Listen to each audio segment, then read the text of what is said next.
afternoon, everybody. We're in the home stretch. I know this has been for me, an incredibly fascinating day with an exorbitant amount of information, and I'm hoping that I'm also just going to add to what's already been done throughout the day. How I've kind of designed today's presentation, especially when you're the last one to go, is I find by the very end, folks want some real concrete information. So I've designed it where I'm going to talk a little bit about the empirical evidence, talk a little bit about Alzheimer's and art making, and then get into some technical ways to do the art making with folks. And then at the end, we'll have kind of what we had at the last session, which is a general discussion. Before I do that, let me introduce myself for those of you who were not here last time. My name's Zeisler. I'm a registered art therapist and a licensed clinical social worker. I'm currently an assistant professor at Cedar Crest College, and I run their undergraduate art therapy program and then also teach in the graduate art therapy program. And I really want to give all of you credit for coming today. And I think it's really important. The work that we are doing it's important work, and it matters.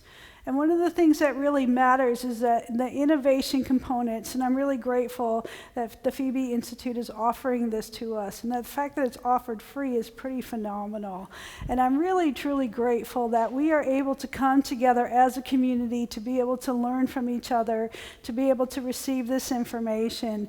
And to me, what feels so important is the innovation component, because it's through innovation that we're gonna find a cure for Alzheimer's. And I think there will be a cure found. I really, truly do believe that once we start understanding the brain, and if you start thinking about it, I started doing this work 25 years ago, and I remember sitting in psychology class thinking, well, I'm a right brain person.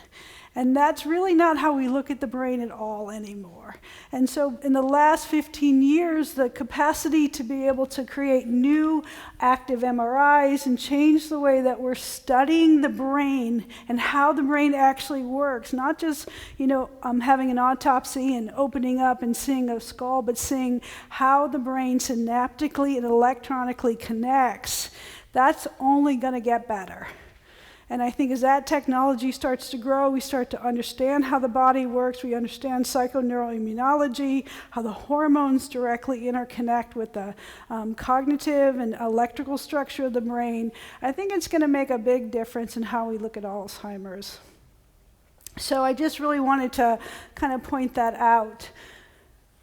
It's a little bit, since you don't come to possibly both, some of you did, some of you didn't, I decided to kind of just do a really brief, one slide, two slides actually, about what we talked about in the last one. And what I just want to point out, I'm not going to spend a lot of time talking about it, but what's relevant is what is good for anyone in the gerontology population is good for everybody in the gerontology population. So the benefits that I just spent the last hour talking about, how the arts are beneficial to folks, to everybody, but folks 55 and older, is also true of folks with Alzheimer's.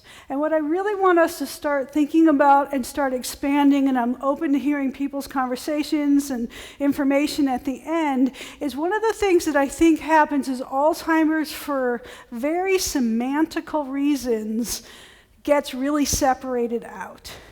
And I think when anything gets separated out, it increases its chance for isolation. And when it increases its chance for isolation, it's easy to almost kind of forget about it. So I think it's really important that we, as I'm talking, and I'll get specifically into Alzheimer's, but to also just think whatever is good for anybody who is dealing with aging, natural aging, it's also good for the folks who are struggling with Alzheimer's. So many of those components are there. So as I said, I've been doing this for 25 years, and I've worked a lot in hospitals and hospice is where most of my work has come. I've done some school work, and then particularly when I was in the hospitals, my reaction from a lot of my coworkers were like, Laura, you're great, we love what you do, we really notice a difference in the people you work with, but in order for me to get you funding, I need empirical evidence. I need to know that this works. And so this is the empirical evidence that I'm calling the mothership of the arts and aging. It's Dr. Gene Cohn's study. It was out of the National Endowment of the Arts. It was also in conjunction with George Washington University. And that's not that long ago. If you think about it, this is just recently that we have been able to get the empirical evidence. And this study is going to provide the empirical evidence. So when folks say it has to be empirically based before we're going to implement it into our institution, which I don't think is a bad thing. I mean, I don't want people doing, medical experiments on me. So I really want to make sure something's going to work, particularly if I'm going to pay for it. And I also want to make sure it's going to be beneficial for fiscal reasons, and also that people are going to be safe. So Dr. Gene Cohn, which was also discussed at this morning, is a study that happened. I keep forgetting it's over here. And this is what he found. And if you have cultural programs, and this was the key for the cultural programs, he did a study over 3 years. It was a quantitative-based study. It was primarily in larger urban settings. But it was done by professionally conducted artists or art therapists. And I think that's really important. And I definitely think there's a special place in heaven for volunteers. I plan on getting to that space myself.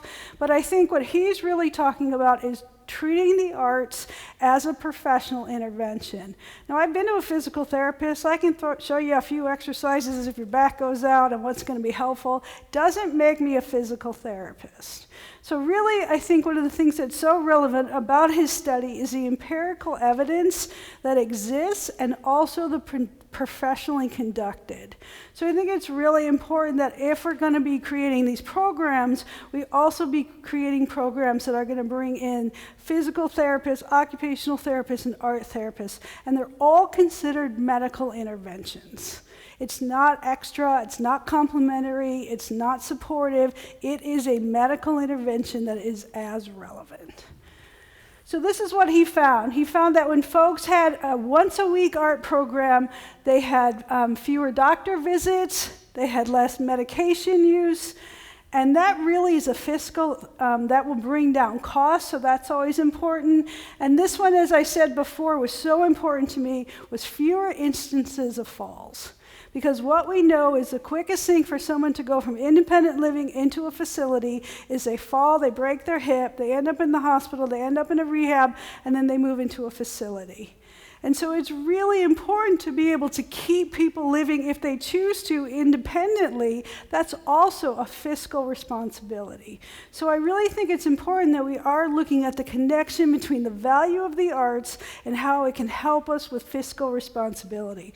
Because with the group that is currently aging and health issues, I can't even crunch the numbers. The costs are getting so big. Like, I don't even know how to do that kind of math. Maybe I do if I really tried. But I just think it's really important that we have to be looking at being fiscally responsible with where aging and where medical needs are going. And if we have something that can offer it that really is not that expensive, if you look at the costs of these programs, I think it's important that we start implementing them.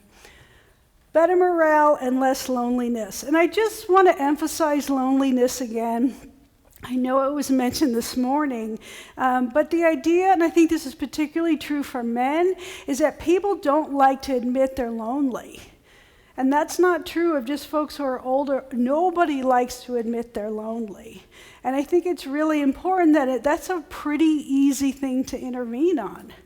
You know, most people are lonely because they're spending too much time by themselves. So that's it. I mean, it's not the same as looking for a cure for Alzheimer's, which is going to be complex but possible, I believe. But loneliness, I can fix that. Come hang out with us. You know, that, I mean, I can't make it 100%, but I can improve it. So I think that's an important piece. Okay. So I just wanted to put that information out there that there is empirical evidence to show the value of the arts in a healthcare setting. I think it's important that we be working from the same definition of Alzheimer's, just so everybody kind of is coming from the same place. I know some of you are experts in it, and for some of you, you're coming because this is a brand new concept for you. So let's just make sure we're all kind of coming from the same page. And the idea is that, as we've discussed, is there's certain memory and cognition components that happen that are part of the natural aging process. That we know that starts happening, as people just naturally age. But we know that Alzheimer's has a component that is, I call its diagnosable difference. It's not just a natural progression of what happens. It's something is really, truly not connecting in a way that it should connect to the point that it's able to meet criteria for a diagnosis. So the early symptoms include memory loss, language deficits, aphasia, perceptual impairment, agnosia, and I'm going to be talking about how if we're losing perceptual impairment as part of the disease, one of the things we want to do is whatever we can to help keep those connections, and that art can keep those connections going. And a decline in thinking abilities. And this is, to me, so important when we're looking at Alzheimer's and we're looking at this disease. Is I think it's one thing to look at it from these are the symptoms, but for me what's equally relevant, particularly for the people, especially for the people who are taking care of the folks who have Alzheimer's, is to look at how these symptoms behaviorally manifest. Okay, the behavioral manifestation. And this is what it looks like. Attention, difficulties with attention, fatigue, apathy, mood changes, irritability, including anger and depression. Does that sound like the folks that you work with? And it really manifests itself physically. And it becomes part of the behavior.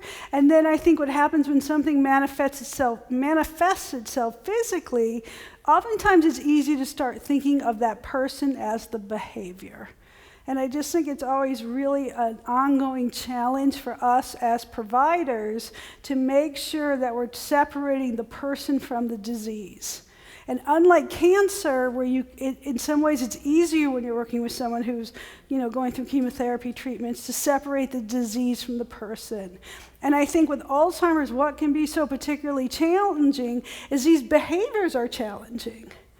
I think they can be really just take a little bit more effort to work with, and I think that's what's so wonderful about the people who choose to work directly with Alzheimer's.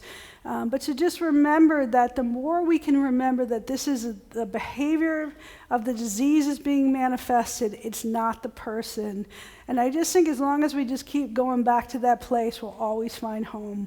So I just think that's an important thing to bring out. Okay. So this is how we're now looking at the brain, which is totally different. And as I said, when I went to school and when I was studying this, we used to look at the brain that we understood the biological structure of the brain. And we thought there was a left side, we thought there was a right side, and we know the left side does certain things, the right side does certain things. But we're actually now realizing is that the brain is bidirectional. You don't use just one side of your brain. You don't use the front. You don't use the back. You use all sorts of different components. It's bidirectional, and it's extremely complex.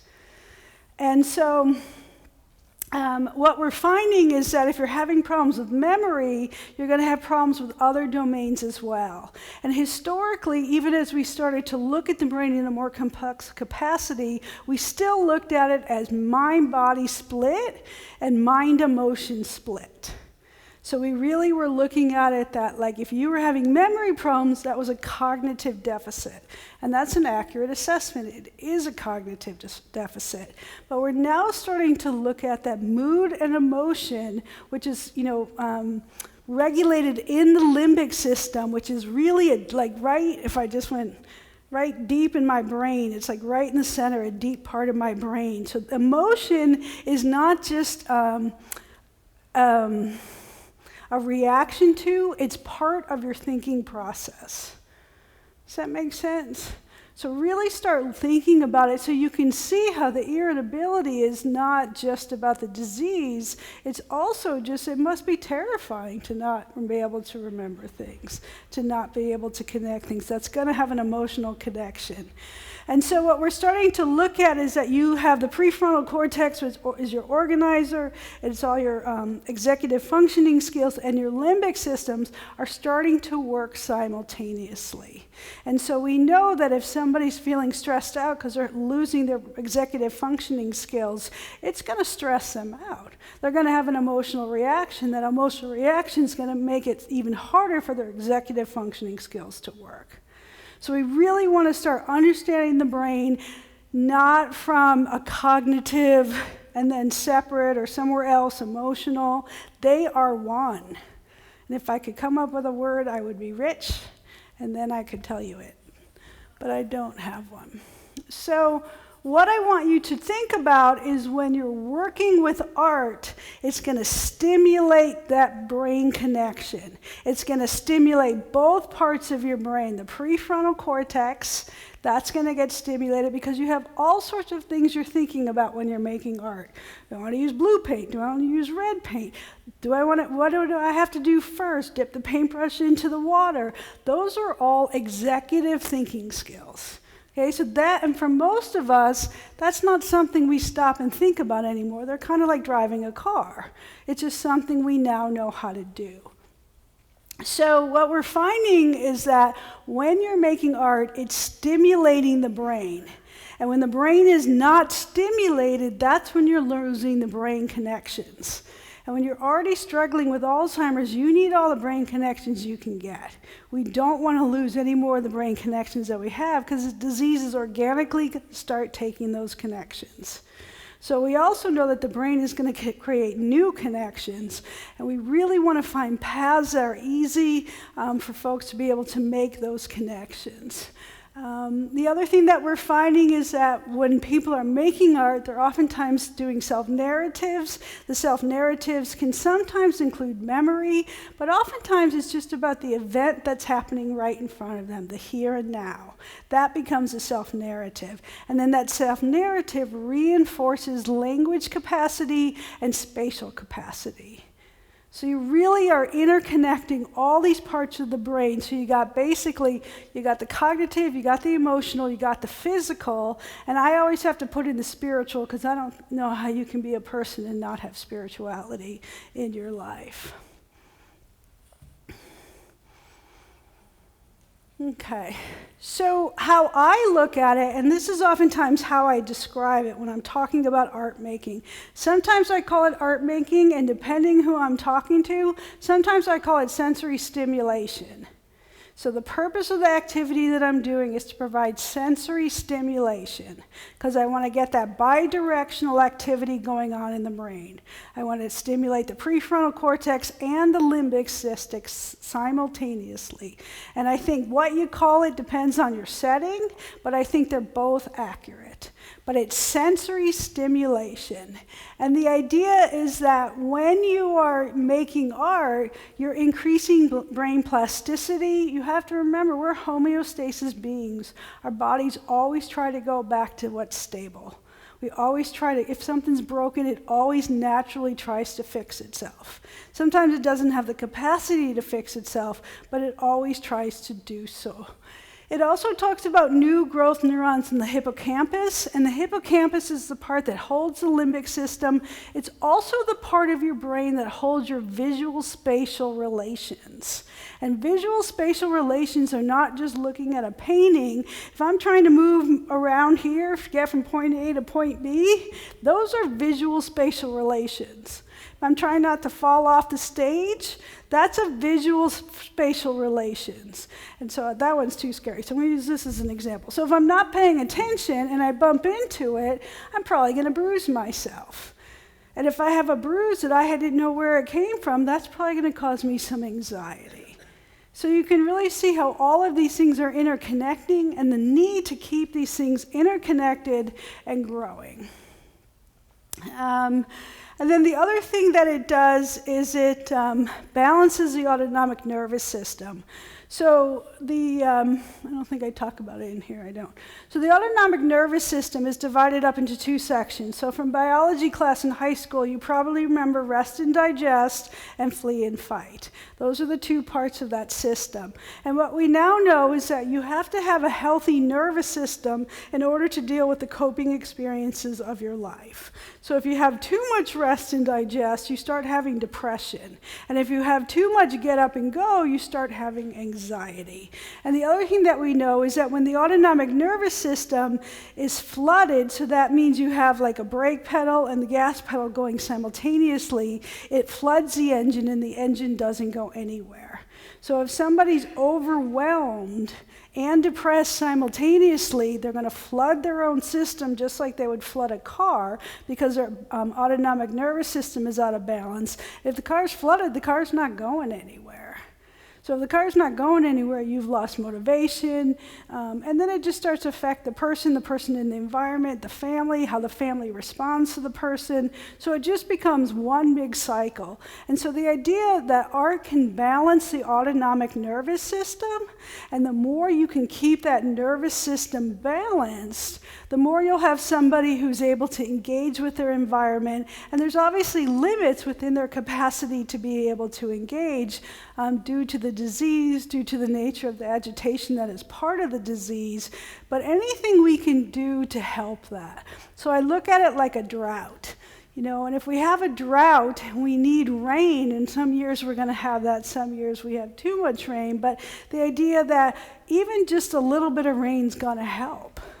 It's not probably enough to make it all better, but it's better than nothing. Does that make sense? And I think the more we can think about it like a drought, that there is a point where we're probably just going to get drier and drier and drier, but if we can just keep adding water so at least the flowers don't die, that will go a long ways. So again, neurogenesis, the idea that use it and lose it, used to be how we thought of the brain. We used to believe that, it's just like as you get old, you can't teach a new dog tricks.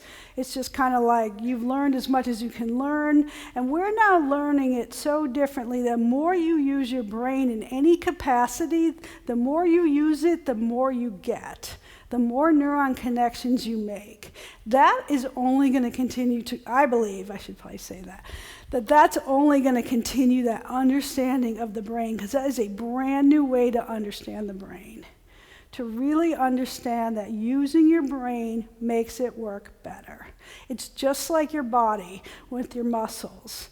If you start going for a walk every day, at first it might be like, oh my God, why did I decide to have an exercise program? And then a week into it, you're like, oh, this is cool, I can do this. And then it just gets stronger and stronger and stronger. But it's not like it's an overnight experience. Just because I start walking doesn't going to make me a professional athlete. But it does make it stronger. So I think one of the things that was really helpful when we're working with the Alzheimer's population is our perception of transformation. And I think what's really important is that it's natural for us to want things to go, anything that's causing somebody pain, to make that go away. We want the cancer to go away. We would want something to change that would make it go away so that this person is not engaging in something that is causing them and their family suffering. And I think what's important to realize is there's going to be components of this disease that are not going to go away. So what we have to start changing is not the person who has the disease, but our perception of what this person can do. And so we have to start thinking of their capacity to be able to do things in a much smaller scale. What used to be like you needed this much to feel like it was successful, well, now maybe you need this much for them to do something that makes them feel successful. And I think that's important too, that we don't lose that piece. These are two nurses down at the University of Pennsylvania out of the School of Nursing, and this is kind of the model that they use, which I really like. because it's very developmentally based. And what I like about the developmental approach is that developmental approach talks about what all human beings go through. Now, if you've taken psychology class, you know there's all sorts of cultural dynamics that go into this as well. But I think what's important is to look at Erikson's model of development, because I think when we're looking at development, we're still looking at what is right with this person, what is healthy about this person. And I think that, to be honest, can become sometimes increasingly difficult, especially as the disease starts to progress. So the more we can really look at what can we still implement no matter where they are in the disease process, what can we still implement? And what I like about Erikson's theory is his last one. I think it's absolutely true. Ego integrity versus despair. Does your life have integrity, or do you feel like your life was a desperate waste of time? These are questions that everybody at the end of their lives, or as they age through their life, are going to start asking.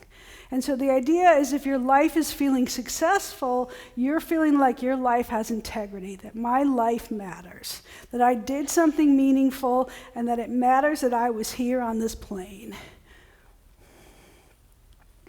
So I'm going to really talk about the integrity versus despair, because I think it's something that we can absolutely always implement and need to always implement, particularly with folks with Alzheimer's, because it does become an issue of, are these people being able to live their lives in integrity, or are they living their lives in despair? And it's not an either or, it's kind of a spectrum, and I think it's also kind of a circle simultaneously. So I think one of the things that feeds into the integrity piece is when somebody makes art, it offers a modality for them to be seen and be heard. And never underestimate, if you're feeling invisible, you can't remember where you are, you can't connect with yourself, how important it must be to have somebody else see you and hear you and connect with you. You know, and we can't actually know what that experience is like for them, but you know this as a person. If you've ever been in a crisis and you talk to somebody and they didn't really listen to you, and it didn't really feel very good, and if you were in a crisis and you talked to somebody and they just really, truly were present and really listened to you, what that experience, how different that changed your experience of crisis, your experience of stress. So I think that's one of the things that the art can offer. This, to me, is one of the most important components that can happen with the Alzheimer's patients. And again, it gets back to the perceptions, is that oftentimes when we go into memory care units and we make art with folks, the staff is shocked at what the patients can actually do. And when you show it to the families, they're shocked of what the person can do. And I think, again, that just speaks to that. The reason why they can make the art and they can't always talk is because talking and verbalization is primarily your prefrontal cortex.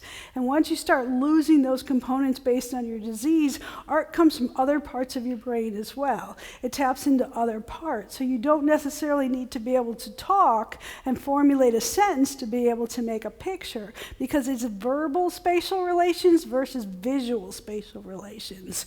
And we know that in the disease, the visual spatial relations is the last part to corrode in the brain. I don't know why, and I don't think they know why, but that's what's happening.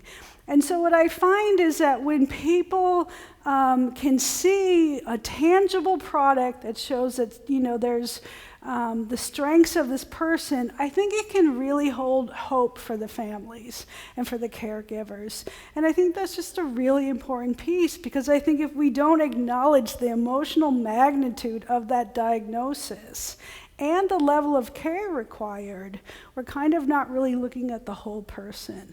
So I think anywhere that the families can find a place where they can feel connected, they can feel hope, they can feel like, you know, this is the person that I used to know, I think it will help them be able to turn their grief, which is very real, very understandable, and very profound, and help them kind of find a place to start that grieving process. Because I think if they don't have a place to land, then I think it turns kind of into more complicated bereavement. Okay. So the other thing that we find is because it's multisensory, so you touch it, you smell it, and if you are using art materials in the Alzheimer's unit, you probably want to be careful on the smells because sometimes that can be a little bit triggering for folks. So just make sure, you should be using non-toxic chemicals or art materials anyway, so that would limit the smells. But the idea that you're touching it, you're seeing it, you're smelling it, you're using, not just your fingertips, you're using different parts of your body.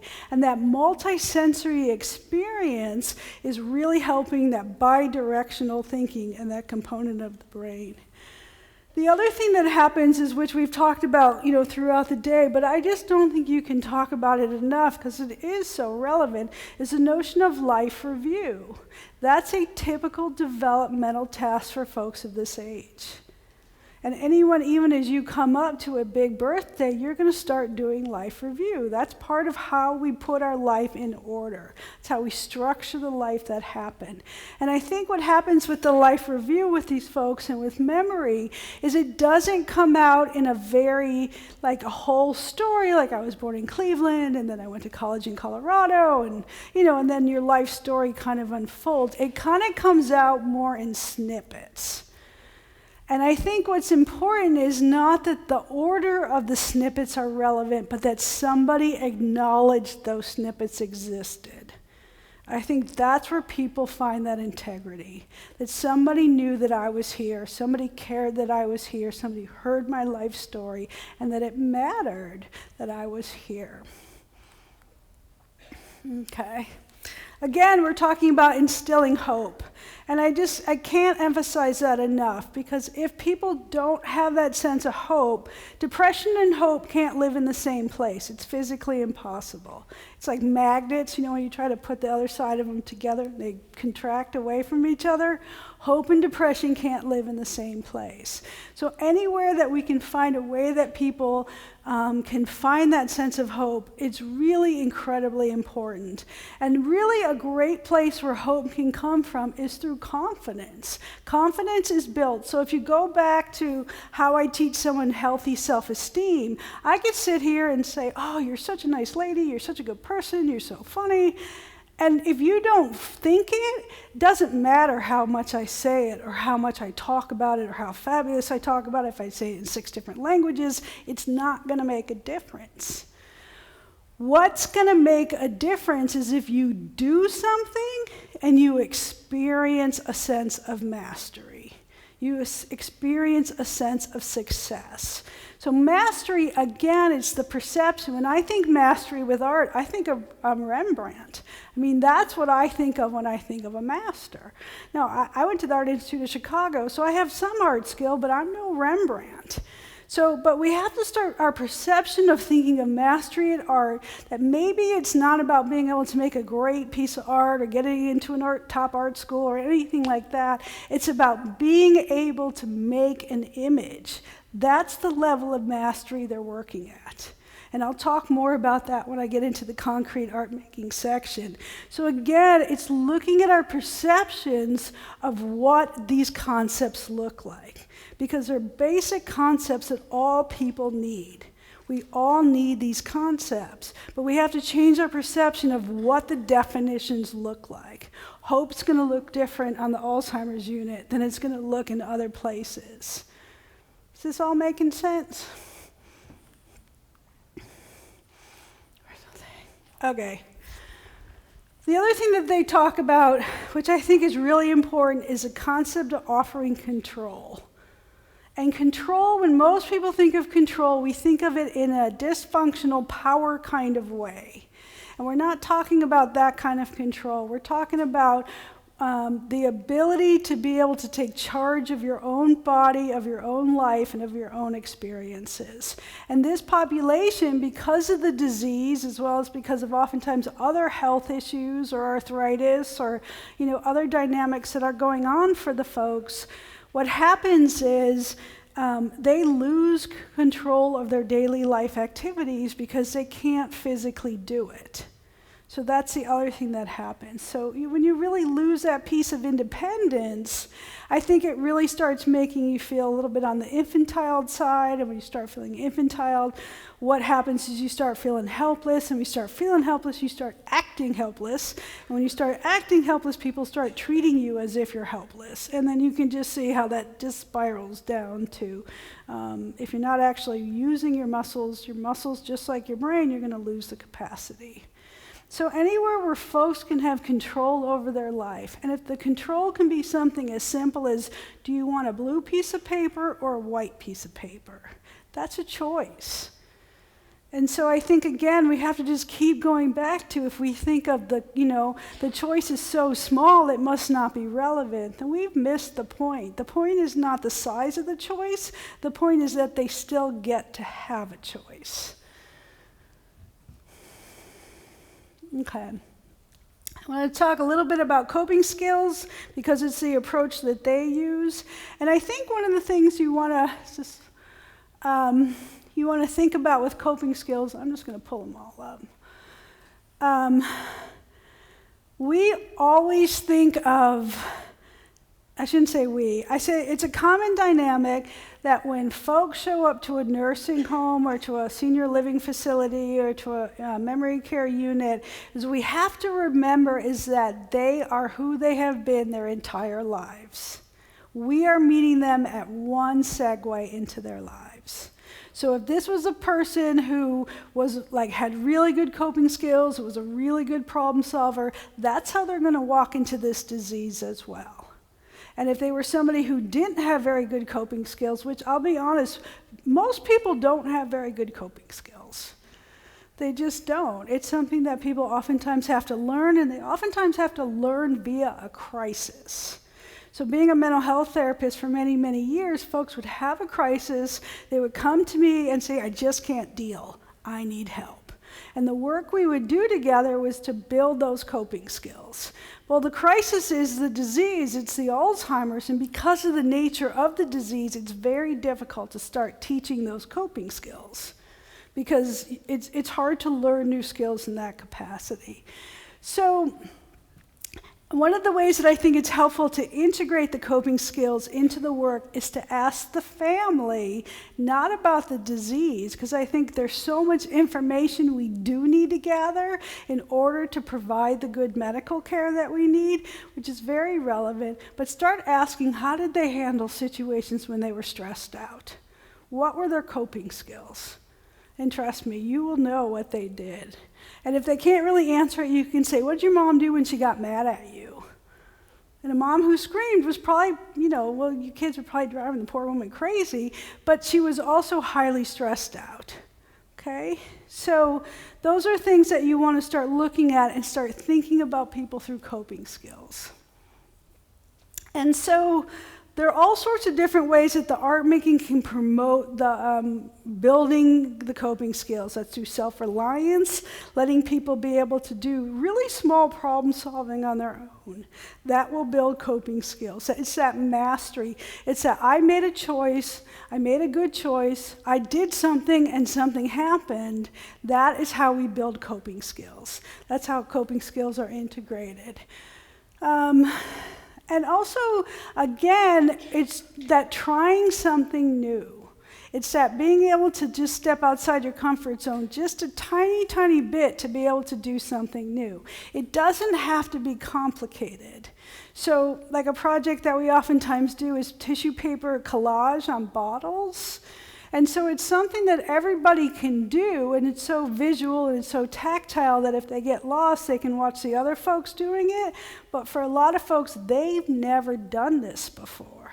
So by experiencing new things, that's going to help build coping skills.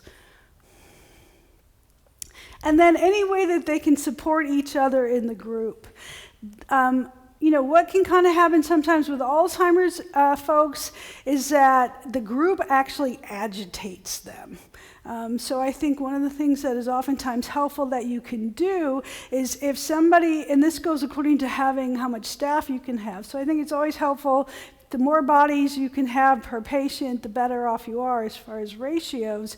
And if somebody's feeling or experiencing agitation, what I recommend is if your space allows it, I try to always have like we usually do it in like the lunchroom is usually where the tables are.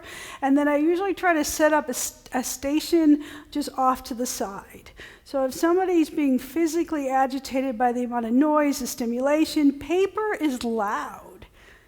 You don't realize how loud paper is until you start listening to it. Scratching on pencils, all of that makes noise. And so for some people, we just kind of consider that external noise.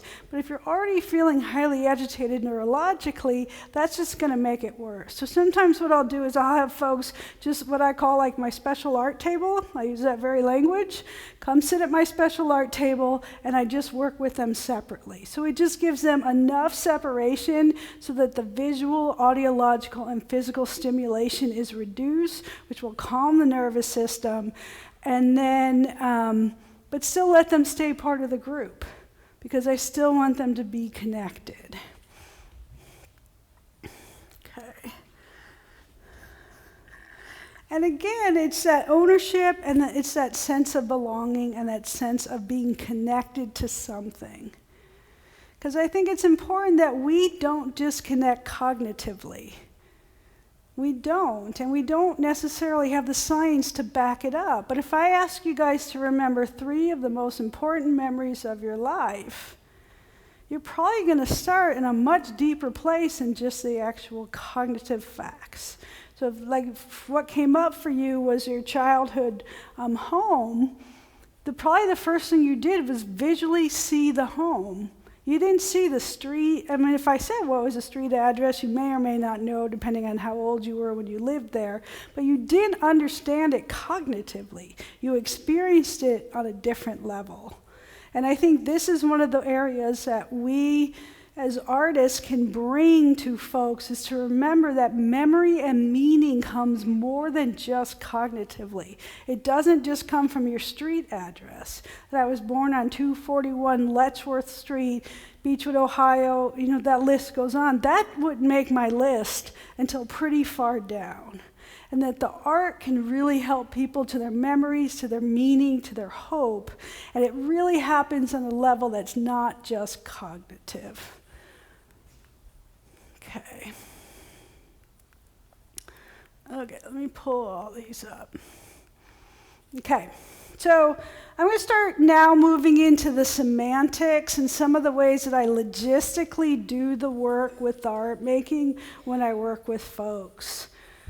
And I think this is the key, and this is one of the things why I always recommend really making sure whoever goes in there has technical training, that they know how to do this. Because if you don't have any technical training, you will cause agitation. And so one of the things you want to realize is just like any other, if I brought out the paints and said, okay guys, we're going to make art, first your anxiety would go really high, and then you would all show up. But how you would all show up is each one likes to do it a little bit differently. Everybody has their own style of doing it, okay? It's just going to be like cooking. Some people like to follow the recipe, some people just like to use measuring cups, some people just like to dump. Everybody has their own style. It's going to be the same with the art making. So what you need to find out is what is the best way that this person likes to do their artwork. And some of it is just a matter of watching what they do. Most people have a system that they like. So some folks like multi-step systems. This is going to be true of you all as well. So I could say, okay, we're going to paint. Let me talk through how we're going to paint, what we're going to do, blah, blah, blah. And you're going to be golden and good to go. And others are going to be like, wait, Laura, you lost me after step 1.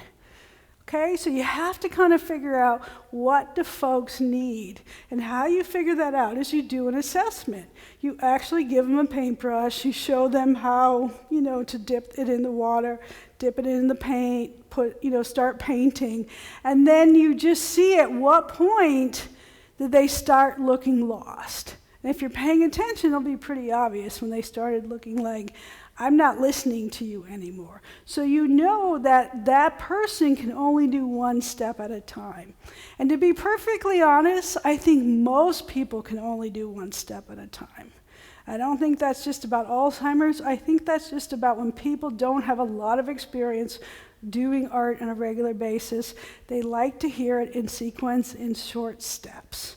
I just think that's how I do it with everybody. And so when I hit the Alzheimer's unit, it just felt natural to just do it one step at a time. But these are the things that you want to find out, because some people are invigorated by choices, some people are overwhelmed. And you will know that because you know the residents. And if you don't know the residents, talk to the staff that's there, because they know. And you can say, tell me about how they are with choices and the situation changes, new staff. And I don't mean like there's always a natural dynamic when there's new staff. It causes a certain level. New just causes anxiety in everybody. But here, how do they cope on the unit? How do their choices look on the unit? Because those are their coping skills. And so if they like things to be very, very rigid, very, very consistent, then that's how they're going to want to do their art as well. Okay? Okay, the big question, to critique or process or not. This is a total judge's ruling. It goes day by day, it goes group by group. The key is you have to decide, what do you want to do? And I think it's always best, if you don't know which way to go, start without critiquing. Critiquing means people just talk about the image that they created. And it would be very simple. It wouldn't be a critique like you would hang up the painting and everyone would talk about the design elements. It's not that kind of critique. But you could do something like ask people to pick one color that they like in their painting. What color do you like? What's your favorite color in your painting? And everyone just picks one color that's their favorite color. And that's a way to kind of critique. And for some groups, that's a really wonderful way to connect, just like you would connect them to the day of the week or, to anything like that. It's kind of the same way of doing it. And for other folks, once they're done painting, they're done. And you are going to physically exhaust them. And if you physically exhaust them, you will emotionally and overwhelm them, and then it'll start to decompensate very, very quickly from there.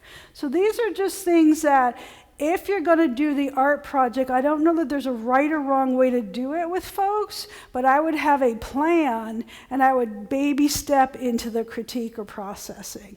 I would feel really comfortable making the art, knowing the group a little bit, and then just trying it. What would happen? If you can't do the whole group, I think it's hard for anyone to sit through a whole group. I know sometimes in groups I get bored hearing everybody talk. Have one person be, who would like to be our artist spotlight today? And that person is the person who goes. So I'd be like, Jane, you're the artist spotlight. What's your favorite color in your painting today? She would say purple, and I would ask her to show the picture for everybody, and if anybody had any comments or compliments, that would be our processing. Okay? Okay. So another way to do it when you're working with these folks, this is an art therapist named Shirley Riley, and what she would do is she would kind of take a large sheet of paper, like banner paper, and enough that everyone would physically be able to have space to work. And what she would do is she would put the paper up, and she would predetermine a theme. So it's not quite spring, but I'm totally ready for spring. So my theme would probably be flowers because I'm ready for spring. So I would talk about the seasons. I would put up a picture in the middle about flowers and about spring, or if the topic was spring. And then what that becomes is it becomes a visual memory representation. So if folks are doing, spring is our topic, I'll go with spring because it's a bigger topic. So if spring's our topic or flowers are our topic, and somebody's kind of, there, but then they're not there, and they're kind of starting to get lost, what we do when we're lost is we look around to see what everybody else is doing. That's how the human brain reorients itself. So when you have an image on the paper up front, what happens is it helps people visually reorient. It also helps them have a cognitive path to kind of get back to. If somebody is getting lost, is to say, remember we're talking about flowers. And then they can see the flowers and they can connect to the image. So it kind of becomes a visual path to kind of help them connect back. And so one of the things you always have to work with is the apathy and fatigue. That always comes up. So really one of the things that you can always try to do is kind of connect. Memory can be very motivating for folks. And so it's really a good way to ask people when they're talking about flowers is to say, what do the flowers remind you of? And then that will start connecting them to their memory. Obviously, you're going to pick a topic that's a positive topic in people's life, something that's going to help them feel motivated, stimulated, working from their strengths. And that will help connect them to the here and now, as well as kind of try to bypass some of that apathy and fatigue that I think can naturally happen with all adults who are making art. Kids, you're like, slow down, come back. Adults are not like that. There's just a natural apathy and fatigue that can emerge. And so anything you can do to kind of bypass that. And so she really uses the memory piece as a way to do it. The other thing she really talks a lot about is stimulation. And for some people, it's kind of like figuring out what they're going to need as far as stimulation. And to really honor, some people need more stimulation to remember, and some people need less stimulation to remember. So you have to kind of know the folks that you're working with and know, do they do better with pictures and then a real flower or a plastic flower? Plastic flowers are always great because real flowers get expensive if you have to buy them all the time. And once people touch them, they kind of fall apart. So going to Michael's and buying not plastic, but cloth flowers is a great way to be able to have something that you can continuously use.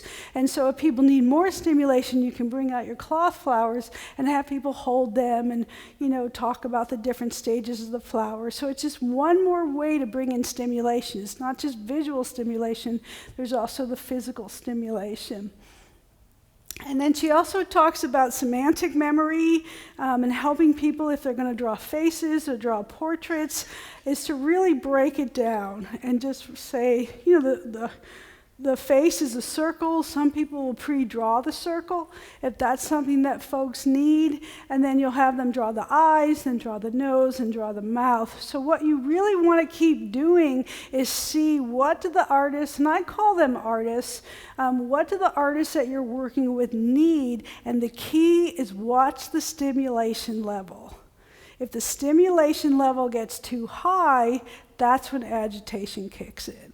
If the stimulation level's too low, they're bored, and that's when the agitation kicks in. So it's an ongoing art. It's like a dance. You're trying to move with that person around the dance floor without stepping on their toes. And I think what's important to realize is if you step on someone's toes, it doesn't ruin the dance. But if you're doing it all the time, it's not fun to dance with you. So think about it in that capacity. Okay. So one of my favorite exercises to do is the work of Henri Matisse. So Henri Matisse is a 20th century artist, and he works a lot with colored cutouts. And this is Henri Matisse's work, if you're not familiar with art history. And what happens is that one of my favorite things to do is cut out a whole bunch of different shapes. And you buy real bright colored paper. You can buy, it's called fadeless paper. It's brighter than construction paper. It's a little bit thinner. And you can cut out a whole bunch of different shapes. And then I have actually brought in Henri Matisse's work and talk about him as an artist and cutouts. And we're going to be artists like Henri Matisse. And we're not going to be able to go to France. But, whatever I want to do to kind of stimulate the conversation. And then I have them be able to use the colored shapes and glue them on. And that really helps people with spatial information, and just the colors alone are usually bright and really enough stimulation that it helps people stay connected. But I find that if we start bringing in things like an actual professional artist, it helps these folks from not feeling like we're talking to them like they're little kids. We're not just having them do make and paste projects. We're really trying to create an image that will use cutouts just like one of the most famous artists in the world. And then we don't get as attached to the product. So it doesn't matter if it doesn't look like Henri Matisse, although some of you would argue that modern art does look a lot like that. That's not what's relevant. The relevance is the artist's identity, it's a social communications, it's a sensory connections, and then if something successful comes out of it, that's great too, but that's not what we're trying to do. Okay, so again, what we're looking at is that the pre-cut shape supports visual spatial functioning. And again, all this moving around, connecting, not bumping into things, being able to know how to put clothes on your body, that's all visual spatial connections, visual spatial functioning. So anything that we can do to help promote that cognitive synaptic, it's getting to the end of the day, I'm losing my P's, synaptic connection really will help folks with that visual spatial connections. So you have to remember that we're never going to be able to get back completely to where we were, but if we can keep whatever we have and maybe be like half an inch better than we were yesterday, that makes a difference. That's really the piece where our perception and how we look at working with folks is really going to change. You don't have to actually make art. It's shown that you can do this with art reproductions as well. You can have the exact same experience happen. And they were talking about taking folks to the art museum or taking them to the galleries. That might be logistics and transportation is always an issue. But in this day and age, you can buy posters. And the Impressionists, which are always very popular, you can usually get them on sale relatively cheap. So you can buy 10 different artists, 10 different posters. I wouldn't put them all up, I would just put one up and do the same thing. You can talk about what's in the image. So if you're thinking about it from visual spatial perception, you're going to start talking about what colors do you like here. This is Gustav Klimt. He's a German impressionist, and he's my personal favorite artist. So if I was going to do this with folks, I would show Gustav Klimt and I would talk about him and who he was. He was this German artist, and he was really interested in using gold. And then I would just start talking about color with folks, and I would talk about what was happening in the painting. Then I would, just kind of go from there and then just keep expanding from there. And then the last thing I want to talk about is the "Oh honey, I can't do art today." I get that. If I had $1 for "Oh honey, I can't do art today," I could fund all of your art programs and then a couple down in another state. This is where I stand on that. It's not about the making art, it's about the social connections. So if somebody doesn't want to make art, that's okay, but I always encourage them to come hang out with us. And so there will always be those folks that once they see us doing it, they'll want to do it. But for a lot of them, it's just about being connected. Because remember, the point of today, what has consistently come up throughout the whole day is connections. Community, perceptual, whatever the connections are, that's what it's about. And what's happened in Alzheimer's is they've lost those connections. There's a neurological loss of the connections. So any way we can have those connections reappear, whether it's metaphoric, whether it's physical, whether it's visual, whether it's spatial, and to me, hanging out is a spatial connection. And any way that we can create those connections, that's what matters. And that's where people, even if they can't say to me point blank, I'm feeling lonely, you can watch their physical energy after they leave the group. You know, they just seem calmer. They seem easier to interact with. They seem easier to bathe. They seem easier to clothe. Okay? They feel connected. They feel part of something. And when people feel part of something, they want to be part of something. And when it requires so much physical needs to have someone else take care of you, it's important that we do anything we can to help these folks feel connected, to help these folks stay attached. Because even though they might not have the same cognitive attachment that we are, they're still connected. You know, you can still, people will say, gosh, my dad was here in a way I haven't seen him here since he was diagnosed. Okay, so they are those moments of connection, which means that part of them has not gone away. That part of them still works. The part that doesn't work is the part that can, like me talking to you verbally right now on the stage. That's the part that's not connected. That's the part that's not working. But there is, when we're starting to understand this more and more, there's a layer of that person that is still existing, that still needs. And those needs are community, those needs are sensory stimulation, and those are compassion. Those never go away. And they're not just true of Alzheimer's, they're true of anyone. They're true of being human, whether you're sick or whether you're healthy. Okay? So here's my contact information. Let me check my time. Okay. And I think I went the whole time, this one. 2:30 to 3:30, right? Okay, we've got literally 1 minute. So I will be here to answer any specific questions. I hope that this was helpful. Feel free to email me if you have additional questions and need to go. Again, I just want to thank you all so much for coming and participating in this day, and thank the Phoebe Institute for making this incredible opportunity available to us. So, thank you.